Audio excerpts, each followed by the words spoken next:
அருமையான தேவனுடைய பிள்ளைகளே, கர்த்தருடைய நாமத்தில் நான் உங்களை வாழ்த்துகிறேன். இந்த நேரத்திலும் கூட ஒரு வசனத்தை நான் உங்களுக்கு வாசிக்கிறேன். ஆதியாகமம் 3ஆம் அதிகாரம் 15ஆம் வசனம். உனக்கும் ஸ்திரீக்கும் உன் வித்துக்கும் அவள் வித்துக்கும் பகை உண்டாக்குவேன்.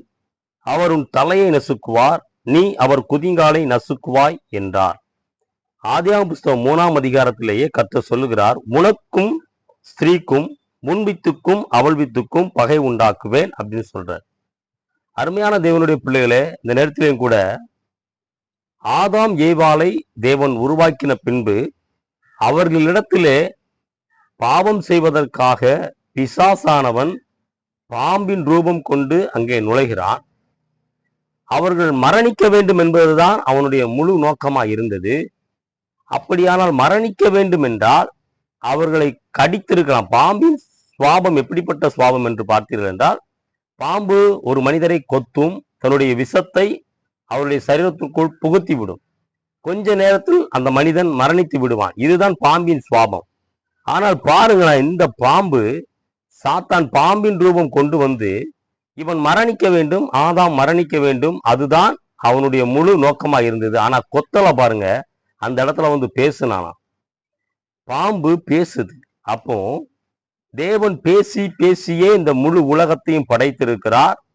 இந்த மனுஷனையும் கூட தேவன் எப்படி உருவாக்கினார் என்றால், தமது சாயலிலும் தமது ரூபத்தின்படியும் மனுஷனை உண்டாக்குவோமாக அப்படின்னு தான் பேசிட்டு தான் அதுக்கப்புறம் தான் அந்த மனுஷனை அவர் களிமண்ணால உருவாக்குறாரு.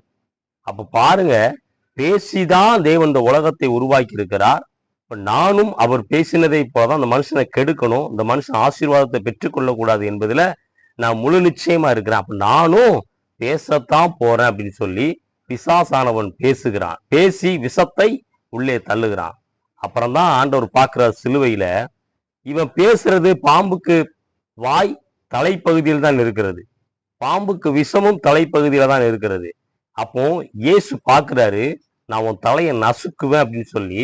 ஏன்னா தலையை நசுக்கிட்டா பாம்புக்கு விஷமும் போயிரும், அதால பேசவும் முடியாது பாருங்க. அதனால இயேசு சிலுவையிலே அவன் தலையை நசுக்கினார். இப்பொழுது பேசுகிற பிசாசானவன் தலையில்லாத பிசாசு, அவனால பேச முடியாது. வாளை வைத்து நம்மிடத்திலே அவன் ஆட்டம் காண்பித்து கொண்டிருக்கிறான். அதனால ஒரு நாளும் பிசாசுக்கு பயப்படாதீங்க, அவனால் உங்களை மேற்கொள்ளவே முடியாது.